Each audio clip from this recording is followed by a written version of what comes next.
마태복음 17장 영광 중의 예수님. 엿새 후 예수님은 베드로와 야고보와 그의 형제 요한만을 데리고 높은 산으로 올라가셨다.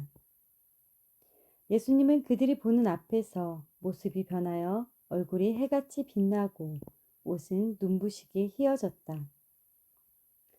그런데 갑자기 모세와 엘리야가 나타나 예수님과 이야기하는 것이 보였다. 그때 베드로가 예수님께 주님, 우리가 여기 있는 것이 좋겠습니다. 원하신다면 제가 이곳에 천막 셋을 세워 주님과 모세와 엘리야를 각각 모시겠습니다. 하고 말하였다. 베드로의 말이 채 끝나기도 전에 빛나는 구름이 그들을 덮고 구름 속에서 이 사람은 내가 사랑하고 기뻐하는 내 아들이다. 너희는 그의 말을 들으라 하는 음성이 들려왔다. 제자들은 그 음성을 듣고 너무나 무서워 땅에 납작 엎드렸다. 그러자 예수님이 가까이 오셔서 제자들에게 어루만지며 무서워 말고 일어나거라 하고 말씀하셨다. 제자들이 눈을 들어 보니 예수님 외에는 아무도 보이지 않았다. 예수님은 제자들과 함께 산에서 내려오시는 길에 내가 죽었다가 다시 살아날 때까지는 지금 본 것을 아무에게도 말하지 말아라 하고 당부하셨다. 그때 제자들은 예수님께 그렇다면 왜 율법 학자들은 엘리야가 먼저 와야 한다고 합니까? 하고 묻자 예수님은 이렇게 대답하셨다. 엘리야가 와서 모든 것을 바로잡을 것이다. 그러나 내가 너희에게 말한다. 사실 엘리야가 벌써 왔어도 사람들이 그를 몰라보고 함부로 대하였다. 이와 같이 나도 그들에게 고난을 받을 것이다.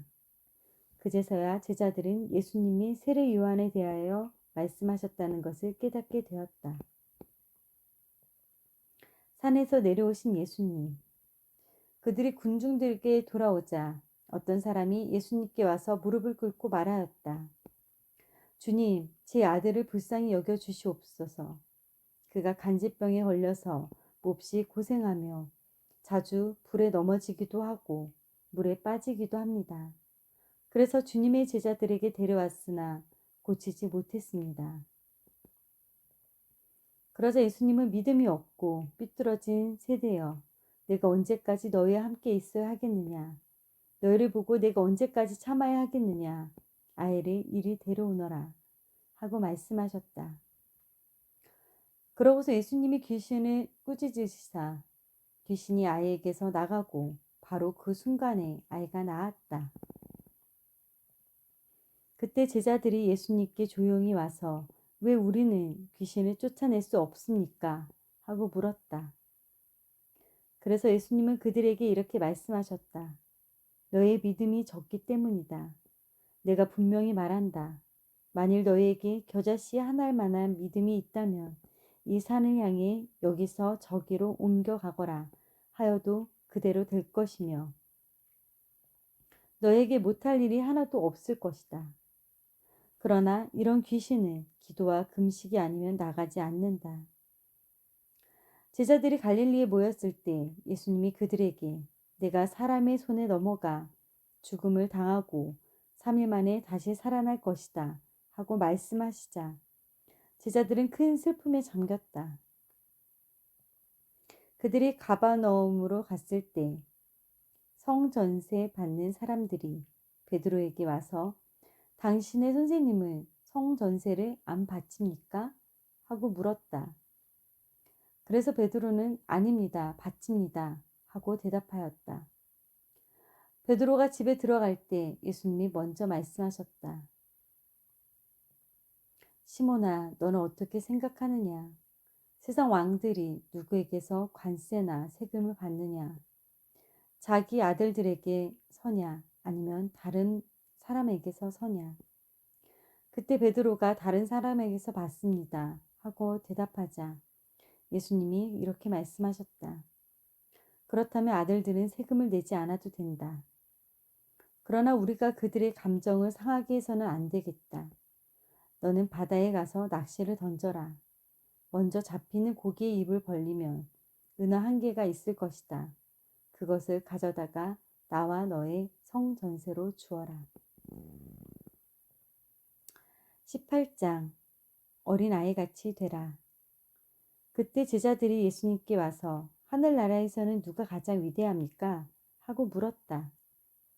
그래서 예수님은 한 어린아이를 불러 그들 가운데 세우고 이렇게 말씀하셨다. 내가 분명히 말해둔다. 너희가 변화되어 어린아이와 같이 되지 않으면 결코 하늘나라에 들어가지 못할 것이다. 그러므로 하늘나라에서 가장 위대한 사람은 이 어린아이처럼 자기를 낮추는 사람이다. 누구든지 내 이름으로 이런 어린아이를 영접하면 곧 나를 영접하는 것이다. 그러나 누구든지 나를 믿는 이런 어린아이 하나를 죄짓게 하는 사람은 차라리 목에 큰 맷돌짝을 달고 깊은 바다에 빠져 죽는 것이 더 낫다. 죄짓게 하는 일 때문에 이 세상에 불행이 닥칠 것이다. 세상에는 죄짓게 하는 일이 항상 있기 마련이다. 그러나 죄짓게 하는 사람에게는 불행이 닥칠 것이다. 내 손이나 발이 너를 죄짓게 하면 잘라버려라. 두 손이나 두 발을 가지고 영원히 불타는 지옥에 들어가는 것보다는 절뚝발이나 불구자로 영원한 생명을 누리는 하늘나라에 들어가는 것이 더 낫다. 내 눈이 너를 죄짓게 하며 빼어버려라. 두 눈을 가지고 불타는 지옥에 들어가는 것보다는 외눈으로 하나님 나라에 들어가는 것이 더 낫다. 너는 이런 어린아이 하나라도 업신여기지 않도록 조심하라. 그들의 천사들이 하늘에 계신 내 아버지를 항상 뵙고 나는 잃어버린 사람을 구원하러 왔다. 너희는 어떻게 생각하느냐? 어떤 사람에게 양 100마리가 있는데 그 중에 한 마리가 길을 잃으면 99마리에 산에 두고 가서 길 잃은 양을 찾지 않겠느냐? 내가 너희에게 분명히 말하지만 그가 양을 찾으면 길을 잃지 않은 99마리 양보다 그 한 마리 양 때문에 더 기뻐할 것이다. 이와 같이 하늘에 계신 너희 아버지께서는 이런 어린아이 하나라도 있는 것을 원치 않으신다. 남을 용서하여라.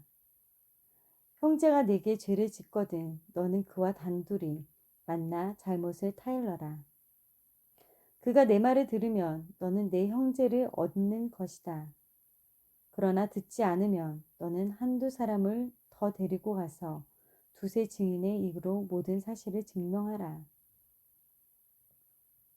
그래도 듣지 않으면 너는 교회에 말하고 교회의 말도 듣지 않으면 믿지 않는 사람이나 죄인처럼 여겨라. 내가 너희에게 분명히 말하지만 너희가 땅에서 처벌하면 하늘에서도 처벌할 것이며 너희가 땅에서 용서하면 하늘에서도 용서할 것이다. 내가 다시 말한다. 너희 중에 두 사람이 땅에서 마음을 같이하여 무엇이든지 구하면 하늘에 계신 내 아버지께서 이루어 주실 것이다. 두세 사람이 내 이름으로 모이는 곳에는 나도 그들 가운데 있다. 그때 베드로가 예수님께 와서 주님, 형제가 내게 죄를 지었을 때 몇 번이나 용서해야 합니까? 7번까지면 되겠습니까? 하고 묻자 예수님은 이렇게 말씀하셨다. 7번만 아니라 70번씩 7번이라도 용서하여라. 그러므로 하늘나라는 종들과 계산을 하려는 왕과 같다. 계산을 시작하며 10달란트 빚진 한 종이 왕 앞에 끌려왔다. 그 종에게는 빚을 돈이 없었으므로 왕은 종에게 그의 아내와 자식들과 그가 가진 것 전부를 팔아서 빚을 갚으라고 명령하였다. 그러자 종은 왕에게 엎드려 조금만 참아 주십시오. 그러면 다 갚아드리겠습니다. 하고 간청하였다. 그래서 왕은 그를 불쌍히 여겨 빚을 모두 면제해주고 놓아주었다. 그러나 그 종은 나가 자기에게 100만 데나리온 빚진 동료를 만나 멱살을 잡고 당장 내 돈을 내놔 하면서 재촉하였다. 그 동료는 엎드려 조금만 참아주게 반드시 갚겠네 하고 간청하였다.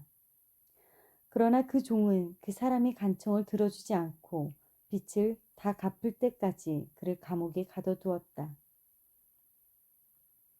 다른 종들이 그가 하는 짓을 보고 몹시 마음이 아파 왕에게 가서 모두 일러 바쳤다. 그래서 왕이 그 종을 불러 말하였다. 내 이놈, 내가 간청하기에 모든 빚을 면제해 주지 않았느냐? 그렇다면 내가 너를 불쌍히 여긴 것처럼 너도 내 동료를 불쌍히 여기는 것이 마땅하지 않으냐? 그러고서 왕은 화를 내며 빚을 다 갚을 때까지 그 종을 가두어 두었다. 너희가 진심으로 형제를 용서하지 않으면 하늘에 계신 내 아버지께서도 너희에게 그와 같이 하실 것이다. 이는 하나님의 말씀입니다. 아멘.